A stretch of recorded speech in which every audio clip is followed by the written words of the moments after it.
साहिर लुधियानवी, गीतों का जादूगर। उस रोज मैं कराची से इस्लामाबाद आने के लिए एयरपोर्ट पर लाउंज में बैठा था। अभी फ्लाइट जाने में कुछ वक्त था। मेरे बिल्कुल सामने किताबों की छोटी सी दुकान थी जिसमें अंग्रेजी के रसाले और अंग्रेजी में लिखी हुई नई किताबें रखी थी। एक कोने उर्दू की किताबें थीं। उन्हीं में से एक किताब तलखियां थी। इस किताब से मुझे अपने हाई स्कूल का ज़माना याद आ गया। साहिर से मेरा तारुफ उस वक्त हुआ जब मैं रावलपिंडी और लालकुर्ती के हाई स्कूल में पढ़ता था। ये वो ज़माना था जब तालीमी इदारों में बैतबाजी और मुशायरे एक मामूल की बात थी। साहिर की किताब तलखियां हम दोस्तों की पसंदीदा किताब हुआ करती थी।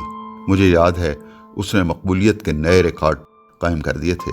किताब में कोई ख़ास बात थी जिसने पढ़ने वालों को अपने शहर में गिरफ्तार कर लिया था। किताब का आगाज़ ही इस शेर से होता था, दुनिया ने तजुर्बात व हवादिस की शक्ल में जो कुछ मुझे दिया है वो लौटा रहा हूँ मैं सोचा करता वो कौन से तजुर्बात थे जिसने साहिर की शायरी में तलखी का रंग भर दिया है। इसके लिए ज़रूरी था कि उसकी ज़िंदगी के सफ़र को इब्तदा से देखा जाए। बहुत से लोगों के लिए ये एक नई बात होगी कि साहिर का असली नाम अब्दुल हई था, जो उसकी पैदाइश पर रखा गया।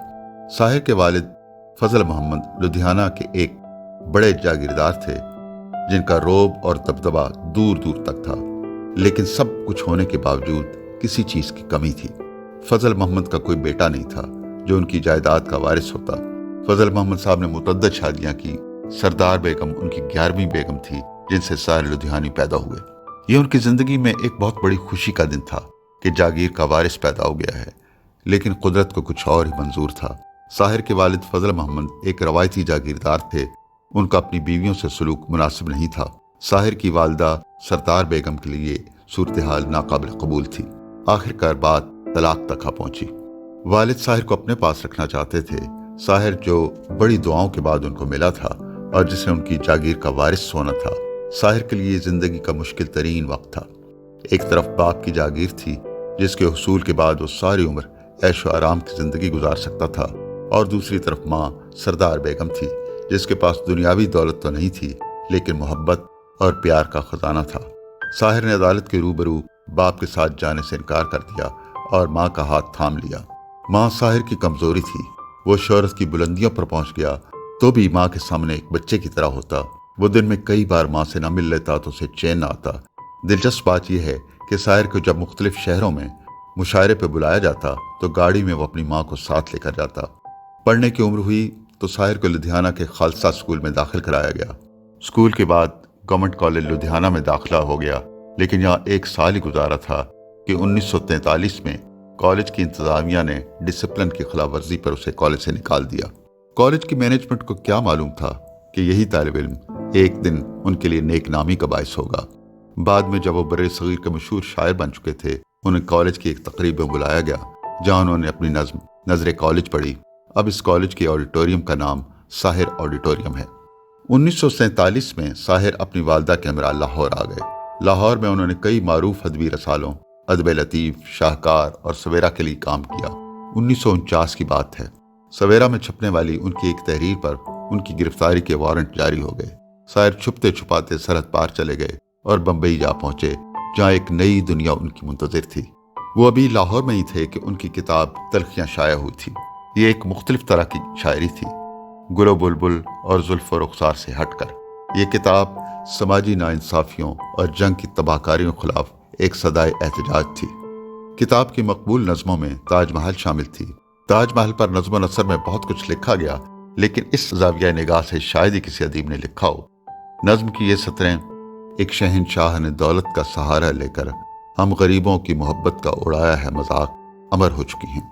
एक और नज़्म, सना खाने तकदीस मशरिक कहाँ हैं, कमज़ोरों और ज़ोरावरों के दरमियान फ़र्क पर एक भरपूर एहतजाज है। परछाइयाँ साहिर की एक और यादगार नज़्म है जिसमें जंग की होलनाकियों और जंग के समाजी और माशी असरात को मौजूए सुखन बनाया गया है। नज़्म का इख्तिताम इन सतरों पर होता है। गुज़श्ता जंग में घर ही जले मगर इस बार अजब नहीं है ये तन्हाइयाँ भी जल जाएं। गुज़श्ता जंग में पैकर जले मगर इस बार अजब नहीं है ये परछाइयाँ भी जल जाएं। शेर व सुखन के आसमान पर उस वक्त जोश, फराक, फैज़ और मजाज की शायरी के रंग बिखरे थे। साहिर ने अपनी शायरी का आहंग मुनफरिद रखा। 1949 में जब पाकिस्तान से दिल्ली और फिर बंबई गए तो उसी साल एक फिल्म आज़ादी की राह पर गीत लिखने की पेशकश हुई, लेकिन ना तो ये फिल्म और ना ही साहिर के गीत मकबूल हुए। साहिर को असल कामयाबी गुरु दत्त की फिल्म बाजी से मिली। उसके बाद शोहरत की बुलंदियां उसके कदम चूमने लगी। 1964 में फिल्म ताजमहल में साहिर के गीतों ने मकबूलियत के नए रिकॉर्ड कायम कर दिए। जो वादा किया वो निभाना पड़ेगा, इस फिल्म में साहिर को बतौर नगमा निगार फिल्म फेयर अवार्ड दिया गया। 1971 में साहिर को भारत का बड़ा सिविल अवार्ड पद्मश्री अवार्ड मिला और फिर कभी कभी फिल्म के लाजवाल गीत जो ख़याम की मौसीकी के साथ अमर हो गए। साहिर को एक बार फिर नगमा निगारी पर फिल्म फेयर अवार्ड दिया गया। यूं तो इन फिल्मों की फहरिस्त तवील है जिनमें साहिर ने अपने गीतों का जादू जगाया, लेकिन चंद फिल्मों का जिक्र ज़रूरी है जिनमें नया दौर, प्यास, फिर सुबह होगी, धूल का फूल, गुमराह, वक्त और कभी कभी शामिल हैं। साहिर का कमाल यह है कि उनकी शायरी और उनकी नगमा निगारी की हदें मिली हुई हैं। उनके गीत अपनी नगमगी, अपनी शायरी और अपने पैगाम के हवाले से उनकी संजीदा शायरी से किसी तौर कम नहीं। साहिर की नज़र में अपने ज़ाती तजुर्बात और मुशाहिदात की रोशनी में मुआशरे में नाइंसाफ़ियों का बड़ा सबब दौलत की गैर मुनसिफाना तकसीम थी। उनके गीतों में मज़ाहमत का पैगाम है, जिद्दोजहद की तलकीन है। पहुँच कर अश्क अपनी आँखों से, मुस्कुराओ तो कोई बात बने, सर झुकाने से कुछ नहीं होता, सर उठाओ तो कोई बात बने। जिंदगी भीख में नहीं मिलती, जिंदगी बढ़ के छीनी जाती है, अपना हक संग दिल ज़माने से छीन पाओ तो कोई बात बने। साहिर का जिक्र अमृता प्रीतम के बगैर नामुकम्मल है।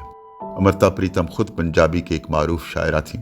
साहिर के लिए उनकी मोहब्बत का जिक्र अमृता प्रीतम की सवाने उमरी रसीदी टिकट पे मिलता है। अमृता के अलावा साहिर उस ज़माने की गुलकारा सुधा मल्होत्रा से मुतासर थे।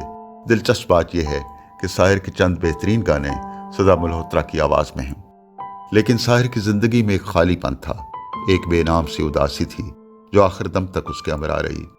उसने सारी उम्र शादी नहीं की। कभी वो अपनी ज़िंदगी के अधूरेपन पर सोचता तो उसके ज़हन में कई सवाल जाग उठते, फिर उनमें से कई सवाल उसके गीतों में ढल जाते। इन्हीं सवालों में एक सवाल था, जाने वो कैसे लोग थे जिनके प्यार को प्यार मिला, हमने तो जब कलियां मांगी कांटों का हार मिला।